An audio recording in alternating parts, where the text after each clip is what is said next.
अस्सलाम वालेकुम नाज़रीन, आज का सच के साथ मैं हूं नदीम हुसैन।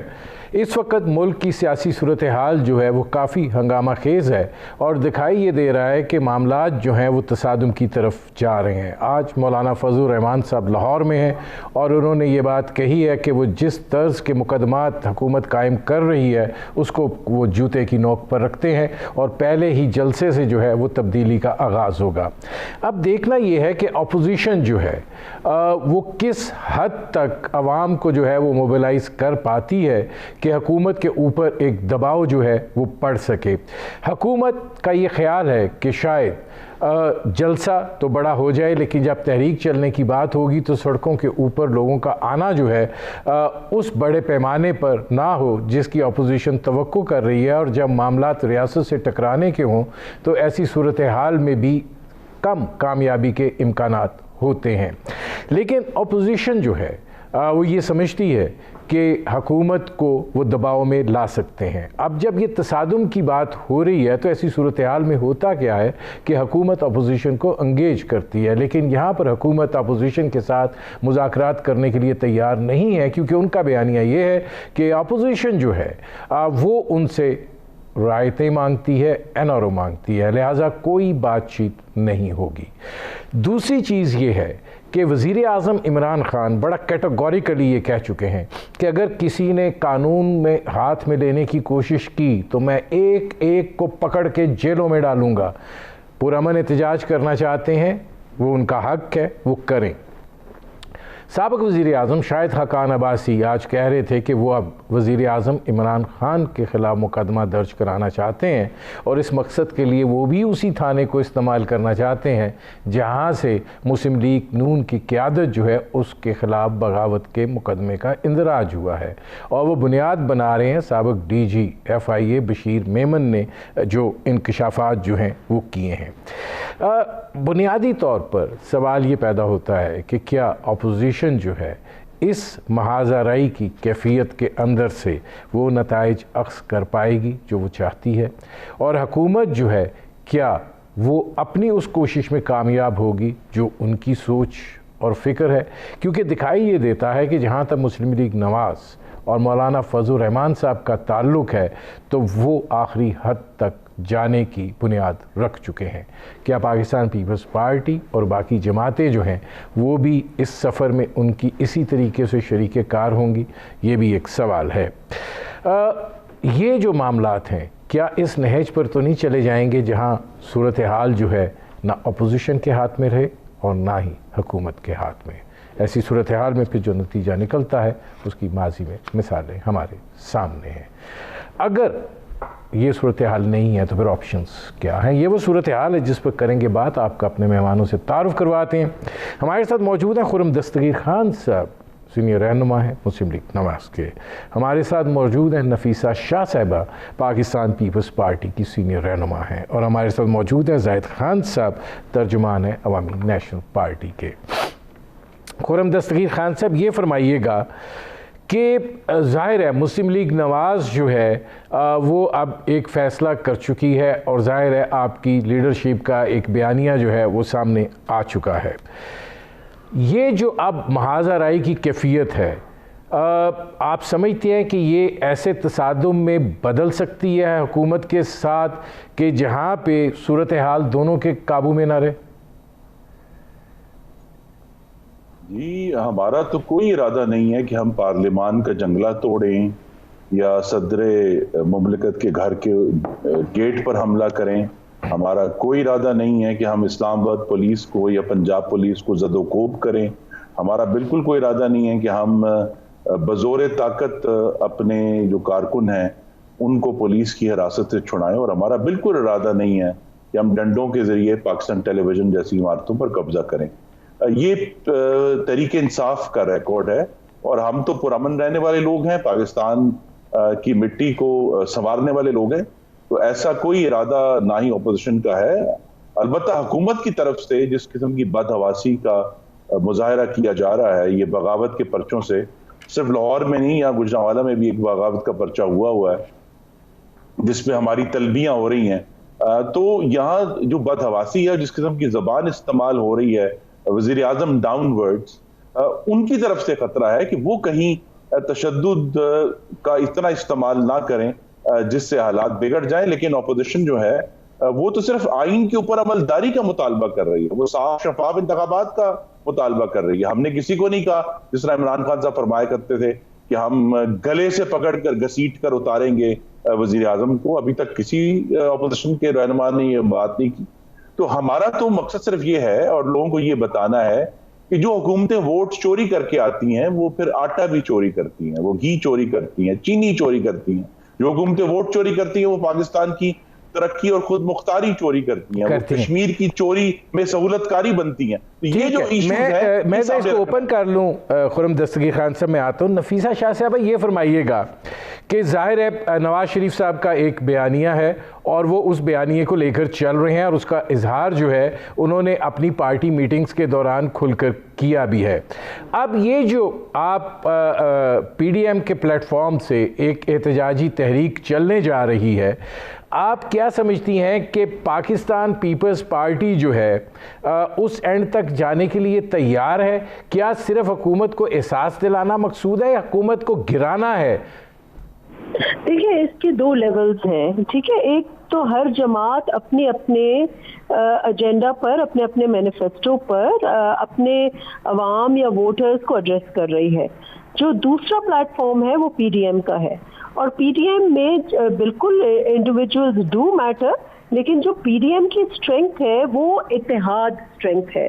फेसेस अपनी जगह, मौलाना साहब काबिल इज्जत, मियाँ साहब, चेयरमैन बिलावल भुट्टो जरदारी, जिन्होंने सारा मजमुआ इकट्ठा किया, वो सब अपनी अपनी जगह पर बहुत अहम है।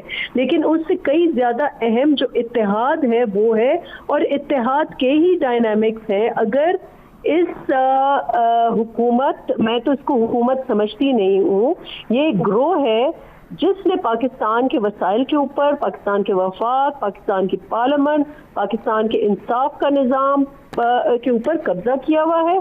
ये कब्जा खोर हुकूमत जो है, सिलेक्टेड हुकूमत, इससे निजात इसलिए ज़रूरी है कि अगर हमें मुल्क को बचाना है और मुल्क की इक्तिसादी पॉलिसी हो, फॉरेन पॉलिसी हो, तो फिर इनको घर जाना होगा।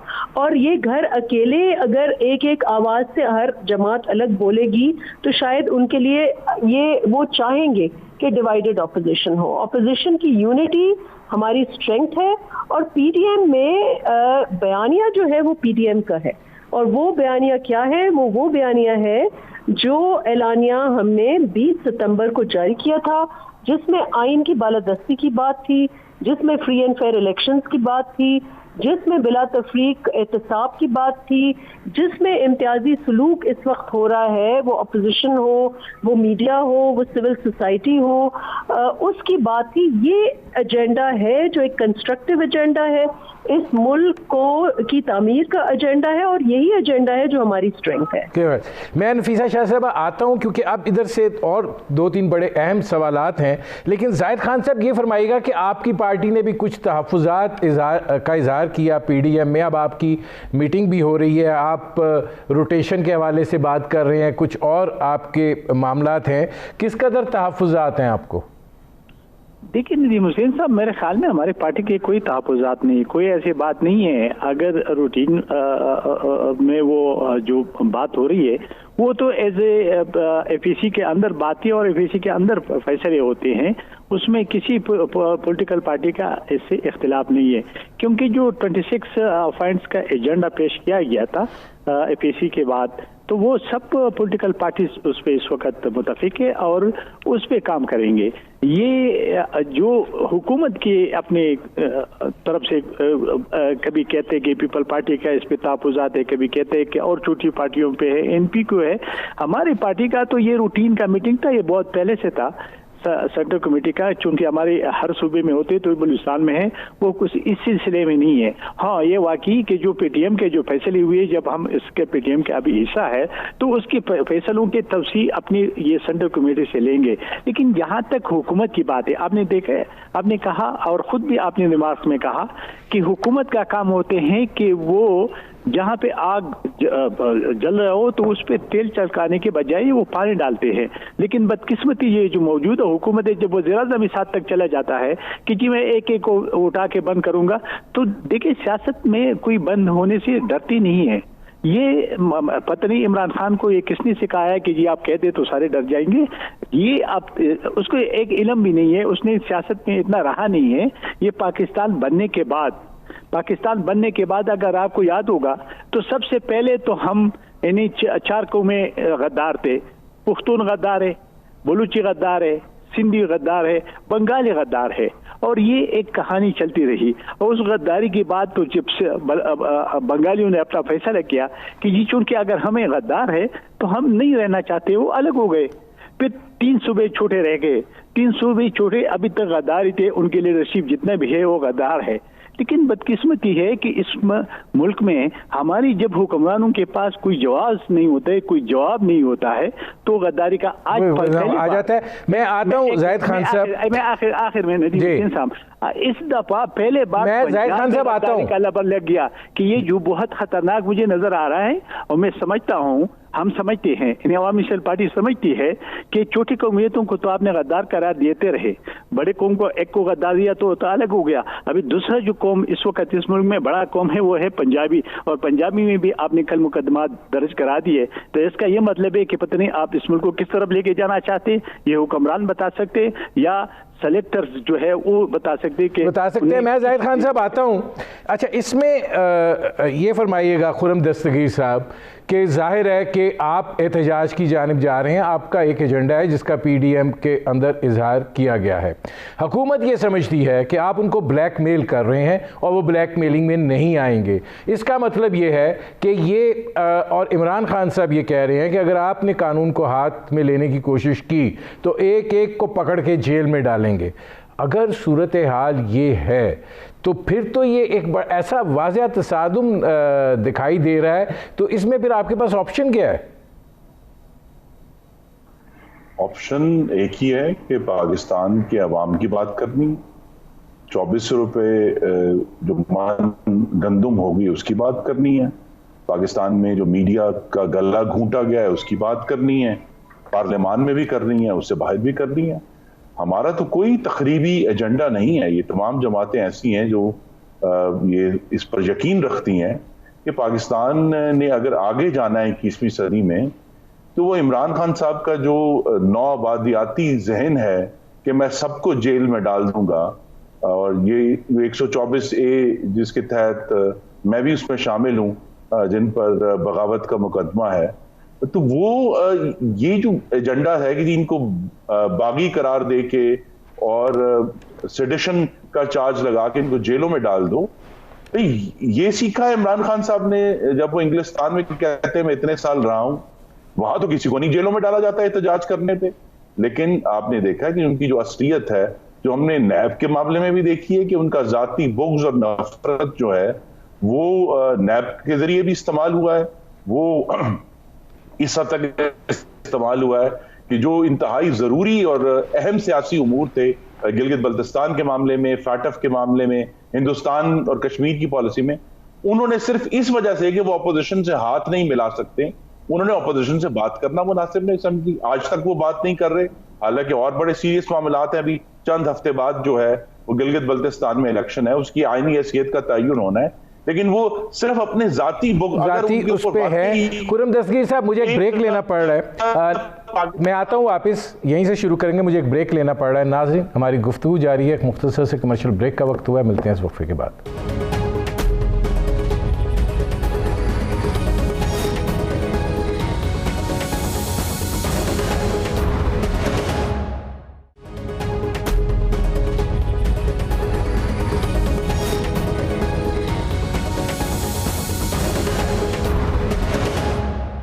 Welcome back. अच्छा, इसमें नफीसा शाह साहबा ये फरमाइएगा कि जाहिर है कि जब अपोजिशन एहतजाज पर जाती है तो हुकूमत जो है वो अंगेजमेंट की तरफ जाती है, लेकिन यहाँ पर दोनों तरफ जो है वो मामला अब इस नहज पर हैं कि दिखाई नहीं देता कि ये मुज़ाकरात का कोई डोल जो है वो डल सकेगा, क्योंकि हुकूमत ये समझती है कि आप जो है अपने जो करप्शन के मुकदमात हैं उनके अंदर आप रिलीफ चाहते हैं, और आप इस रिलीफ के लिए ये इतनी बड़ी जो एक सियासी कैनवस पे आपने बसात बिछाई है ये है।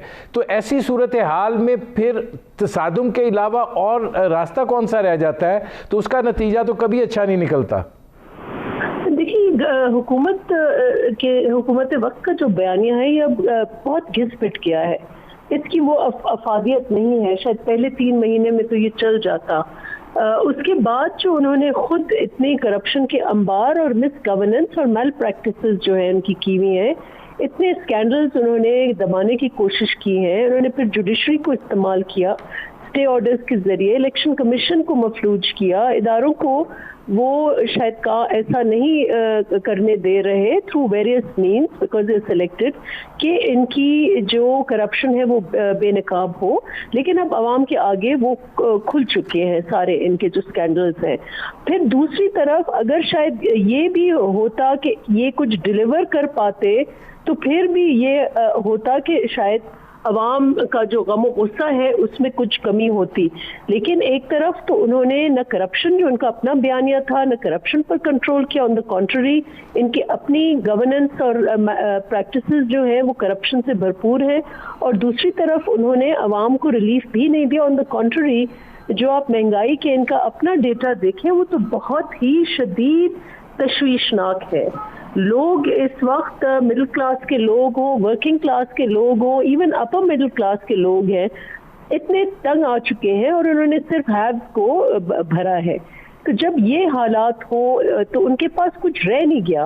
और इस वक्त डायलॉग क्या होना है? डायलॉग सिर्फ इस हद तक होना है कि ये घर जाए और इलेक्शन नए अनाउंस हो। इस वक्त तो यही हमारा डिमांड है और उसी डिमांड के लिए हम निकले हैं। तो इस वक्त तो डायलॉग तो आप बैक बर्नर पर रखें ना, जो हमारा डिमांड है उस पर हम अमल चाहते हैं। दरामद करें। मैं आता हूँ, नफीसा शाह साहबा हमें ज्वाइन किया है, अली ज़फ़र साहब ने, मुमताज़ कानूनदान हैं। अली ज़फ़र साहब, सवाल ये पैदा होता है कि जो बगावत का मुकदमा दर्ज किया गया है उसकी ओनरशिप के लिए कोई तैयार नहीं है। वज़ीर आज़म साहब कह रहे हैं कि अपोजिशन जो है वो बागी नहीं है, वो चोर है। तो अगर ओनरशिप जो है वो देने के लिए कोई लेने के लिए तैयार नहीं है तो इसकी वापसी ये क्यों नहीं इसको वापस लिया जाता और एक जो इस तरह की टेंशन की फ़िज़ा है उसको तहलील करने की कोशिश की जाती? देखें, जहाँ तक तो हुकूमत का ताल्लुक है, हुकूमत का तो इसमें कोई दखल नहीं है फेडरेशन का, क्योंकि ये प्रोविंस के मातहत आते हैं पुलिस हमारे आइन के तहत, और उसमें अगर किसी ने गलत FIR रजिस्टर कर दी है तो उसका कानूनी तरीका है, और वो कानूनी तरीका ये है कि या तो जिनके खिलाफ गलत FIR या एक इलीगल अनलॉफुल FIR हुई है वो अदालत में जाके उसको ख़त्म करवा सकते हैं। और ये भी हो सकता है कि पुलिस खुद ही, जिससे अगर SHO से गलती हो गई कि उन्होंने एक FIR गलत किस्म की या जो FIR बनती नहीं है वो रजिस्टर कर ली, तो वो भी उसको खुद अपनी पावर्स के मतहत भी ख़त्म कर सकता है। नहीं, इसमें अली ज़फ़र साहब मेरा एक सवाल है, सवाल ये है कि ये FIR जो है ये एक वज़रा के ख़िलाफ़ है, ये एक साबिक़ 3 दफ़ा के वज़ीर आज़म के ख़िलाफ़ है, ये एक पार्टी के सदर के ख़िलाफ़ है, ये 3 जनरल्स के ख़िलाफ़ है, ये हत्ता के वज़ीर आज़म आज़ाद कश्मीर के ख़िलाफ़ है। ये कोई भैंस चोरी की FIR तो नहीं है कि एक SHO खुद ही लिख लेगा और पाकिस्तान के अंदर जो FIR काटने का सिलसिला है, यहाँ तो मोटरसाइकिल चोरी की FIR कटवानी हो तो जब तक कोई बड़ी सिफारिश ना जाए वो नहीं कटती। जी, वो इस पे किस तरह रजिस्टर हुई, क्योंकि मेरे मुताबिक तो जब सेडिशन का केस होता है तो ये रजिस्टर भी अगर जब तक उसकी बाकायदा नोटिफिकेशन ना हो, उसके ऊपर कार्रवाई ना हो हुकूमत की तरफ से, तो वो रजिस्टर नहीं हो सकती। तो ये SHO साहब ने किस तरह कर दी, क्यों कर दी, ये सवाल आपका बिल्कुल जायज़ है। मेरे मुताबिक कानून बड़ा क्लियर है, और वो ये है कि जब सेडिशन का या हाई ट्रीजन का मसलन मुकदमा हो, हाई ट्रीजन का जब मुकदमा होता है तो वो तो आइन के तहत होता है, और उसके तहत आपको पता है कि पहले बाकायदा काबीना बैठती है, बैठने के बाद वो फैसला करती है कि हमने करना है मुकदमा, उसके बाद एक स्पेशल अदालत बनती है और स्पेशल प्रोसिक्यूटर बनता है, वो नोटिफाई होते हैं, फिर मुकदमा चलता है। तो इस तरह के कार्रवाई तो हुई नहीं किसी तरह से। गलती जिस पुलिस अफसर की है, उसकी पुलिस की अपनी डिसिप्लिनरी जो प्रोसीडिंग्स हैं वो उसके खिलाफ होनी चाहिए मेरे ख्याल से। लेकिन ये जो मैं सुन रहा हूँ, लोग कुछ बात कर रहे हैं कि इसमें कोई फेडरेशन का हाथ था या जरूर पीछे कोई था। मेरा ख्याल है फेडरेशन को तो बिल्कुल आप निकाल दीजिए, वो तो बड़ा वाजे प्राइम मिनिस्टर साहब ने और उनकी काबीना ने बयान कर दिया है कि हमारा इससे कोई लेना देना नहीं है। मैं आता हूँ अली जफर साहब। अच्छा, जाहिद खान साहब ये फरमाइएगा, आप क्या समझते हैं? जाहिर है कि आप इस सारी सूरत हाल के अंदर क्या अवाम जो है वो आपको दिखाई देता है कि वो इस मोड में है कि वो सड़कों पर निकलेंगे, एहतजाज करेंगे और जो ख्वाहिश है कि हुकूमत को दबाव में लाया जा सके वो पूरी हो सकेगी? देखिए, दो बातें। पहले तो अली जफर साहब ने बात की, वो तो कानूनदान है, उसको तो मैं नहीं कर, लेकिन एक बात मैं सियासी उसमें करना चाहता हूँ कि वो कहते कि फेडरल गवर्नमेंट का उसमें कोई कसूर नहीं है, वो जो FIR कटी है। अगर फेडरल गवर्नमेंट, क्या पंजाब गवर्नमेंट किसका है? वो PTI का है कि नहीं है? क्या पंजाब की जो चीफ मिनिस्टर है वो बनीगाला के हुक्म के बगैर कोई हिल सकता है, कुछ जुड़ सकता है? तो ये बात कीजिए। और एक SHO के पास क्या इख्तियार होता है जब आप खुद लायर है और आपको पता है कि SHO के पास ये इख्तियार ही नहीं है, वो कर ही नहीं सकता है। तो इतने दिन गुजर गए जिस पे आप सारे लायर, सब लोग एक बात करें कि ये गलत हुआ है, तो अभी तक उस SHO या उस अफसर के खिलाफ एक्शन क्यों नहीं लिया गया? सबसे बड़ी बात यही है, क्या इस मुल्क को इस तरफ लेके जाना चाहते हैं जो 70 साल से हम लेके आए हैं? दूसरी बात, आपने बात की कि लोग निकलेंगे। इस वक्त देखें हमारे मुल्क के हाल क्या है।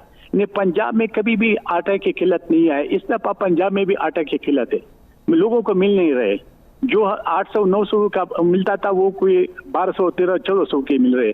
कल आपने इसका मुजाहरा देखा होगा, जो सिविल सर्वेंट थे वो आए थे और वो रेड जोन में दाखिल हो गए थे, तुम्हारा कोई भी उसको रोक न सके, और वो हजारों के तादाद में थे। आपने देखा, आपके टीवी, आपके चैनल नहीं दिखाते, पाबंदियां हैं। इस बदकिस्मती इस मुल्क के अंदर तो मीडिया के गले को दबा चुका है, लेकिन जबानबंदी भी की जा रही है। तो जबानबंदी से जमहूरियत पलती पुलती नहीं है, मुल्क तरक्की नहीं करते हैं, मुल्क नुकसान में जाते हैं। इस वक्त जो सूरत हाल है, अब आप देखें कि अगर ये नहीं निकलेगा, देखिए कल जो वो सर्वेंट आए थे उसमें कोई सियासी क़यादत नहीं थी, सियासी क़यादत बाद में गई।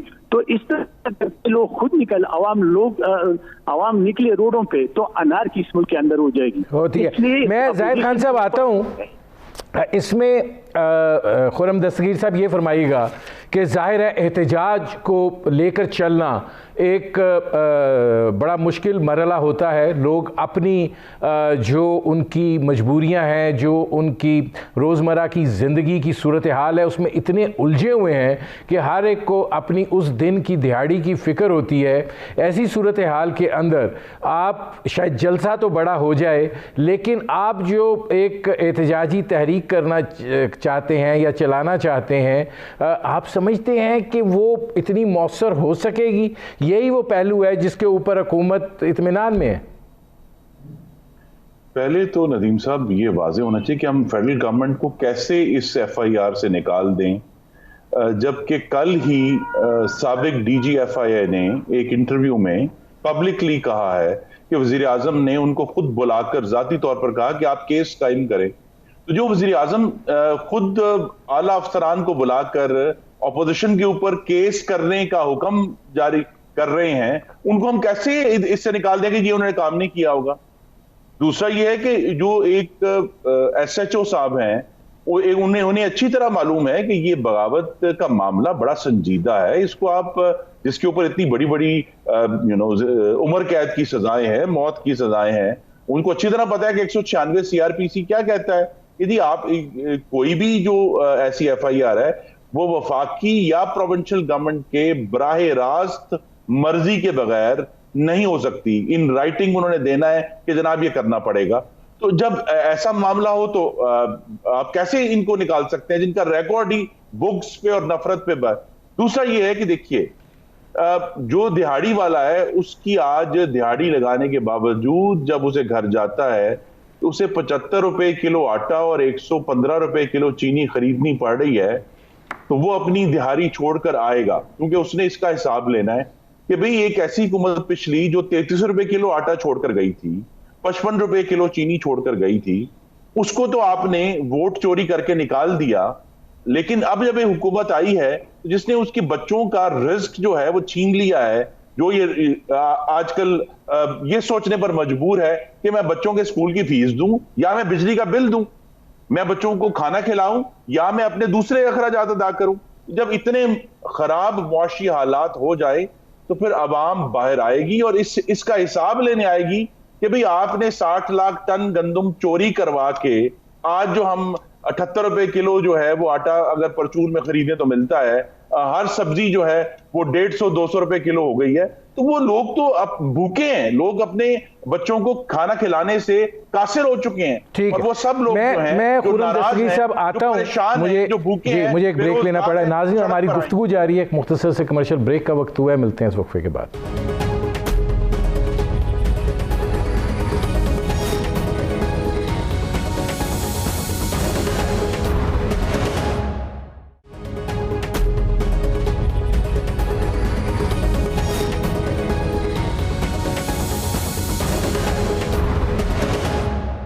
Welcome back.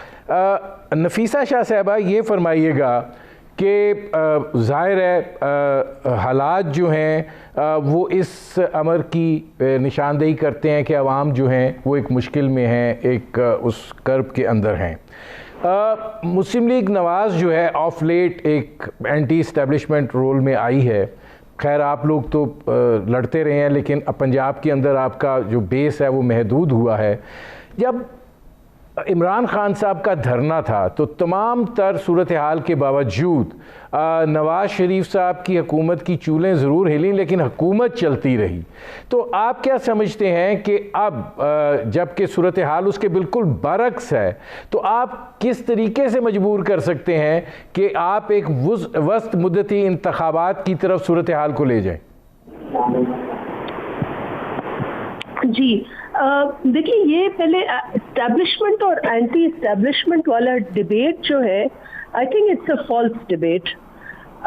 हमारा जो पीपल्स पार्टी का वजूद ही जब इस्टेब्लिश हुआ तो हमारा जो मेन स्लोगन था वो ये है कि ताकत का सरचश्मा अवाम है।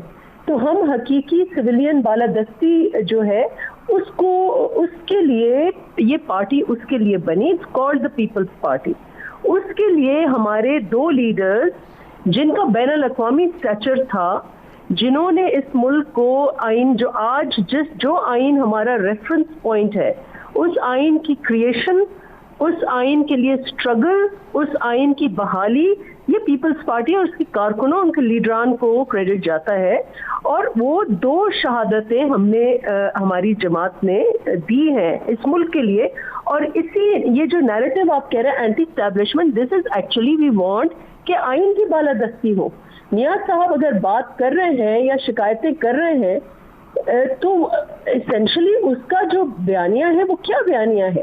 ये हम चाहते हैं कि जो आइन हकीकी हमारे आइन को हम फॉलो करें, फंडामेंटल राइट्स को फॉलो करें, जो इस वक्त नहीं हो रहा।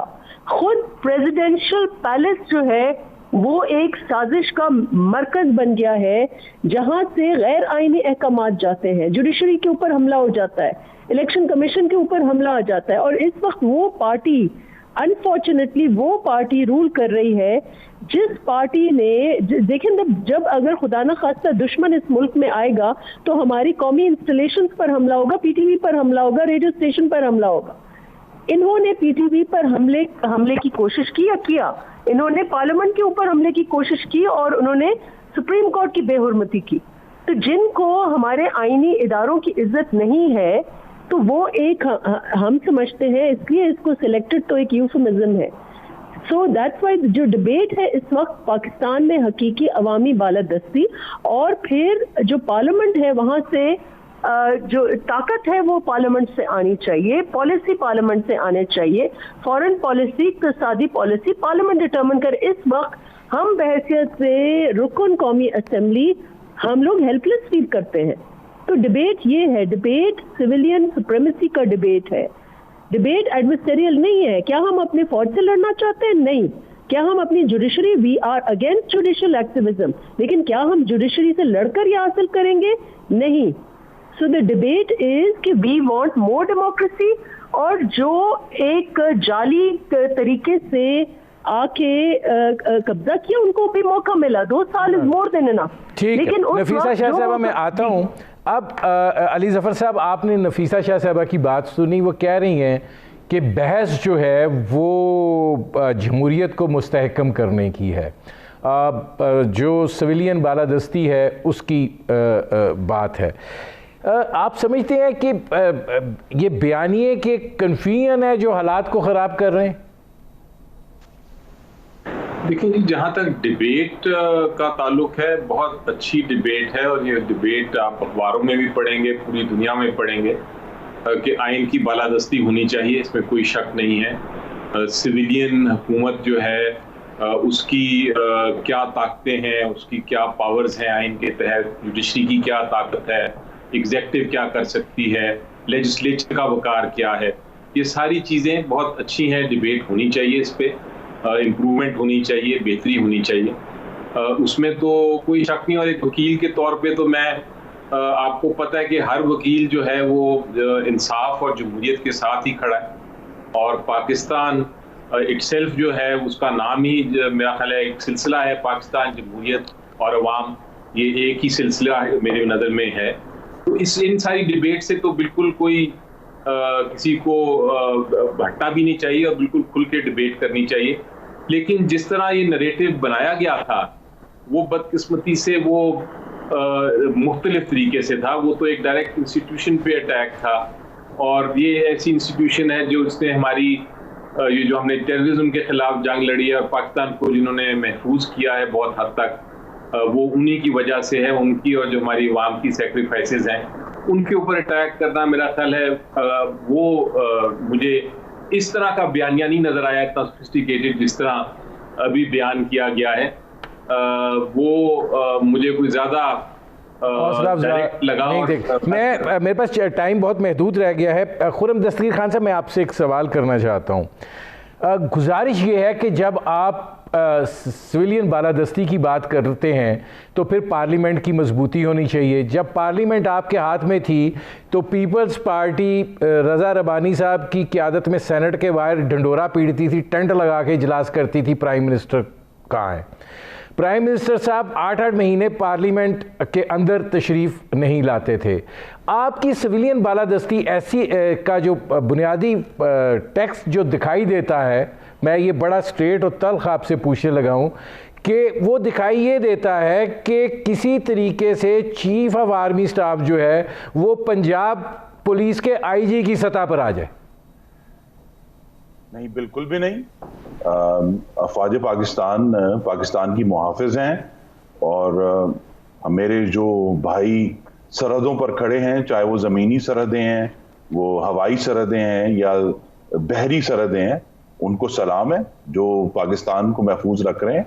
इशू सिर्फ ये है कि पाकिस्तान में जो हम आपके नाजरीन को याद कराना पड़ता है कि 72 में से 36 साल तो पाकिस्तान में आमराना हुकूमतें रही हैं।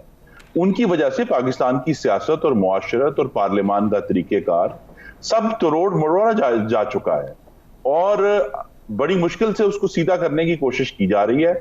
लेकिन जब कोशिश शुरू हुई तो फिर ये मुहासरा शुरू हो गया जमहूरियत का, और वजीर आजम नवाज शरीफ की गलतियां हैं, इसमें हमें तो मानने में कोई आर नहीं है, लेकिन जमहूरियत का इलाज मजीद जमहूरियत में है, उसका इलाज ये नहीं है कि उसके ऊपर इम्पोज कर दिया जाए एक हाइब्रिड मॉडल जिसमें हर चीज के अंदर जो है वो जो सिविलियन बालादस्ती है वो हमें कॉम्प्रोमाइज नजर आए, जेरे बाला नजर आए। हमें नजर आए कि पाकिस्तान में अगर आपने गिलगित बल्तिस्तान का मुस्तकबिल डिस्कस करना है तो उसको डिस्कस करने के लिए भी हमें अस्करी कुव्वतें चाहिए। हमें फाटफ की लेजिस्लेशन डिस्कस करनी है, उसके लिए हमें अस्करी कुव्वतें चाहिए। हमें कश्मीर और हिंदुस्तान डिस्कस करना है, उसके लिए हमें अस्करी कुव्वतें चाहिए। तो अफवाज पाकिस्तान का एक बड़ा ताबनाक किरदार भी है, लेकिन उसमें से एक हिस्सा जो है वो 36 साल जो आमराना हुकूमतों के हैं वो हम कैसे भूल जाएं। और उसका नतीजा ये है कि आज जो सिचुएशन बनी है वो यही है कि हमें अब ये फैसला कर लिया है मोहम्मद नवाज शरीफ ने भी, और जो पीडीएम की 11 जमातें हैं, पाकिस्तान पीपल्स पार्टी ने, एएनपी ने, सब जमातों ने, कि भाई पाकिस्तान को आइन के मुताबिक चलाना है। खुर्रम दस्तगीर साहब, मेरे प्रोग्राम का वक्त खत्म हो गया है। बहुत शुक्रिया खुर्रम दस्तगीर साहब, बहुत शुक्रिया नफीसा शाह साहब, बहुत शुक्रिया अली जफर साहब, बहुत शुक्रिया जाहिद खान साहब। नाज़रीन, आपने हमारे पैनल के शुरका की गुफ्तगू सुनी। अब तक के लिए इतना ही, इजाज़त दीजिए। अल्लाह हाफ़िज़।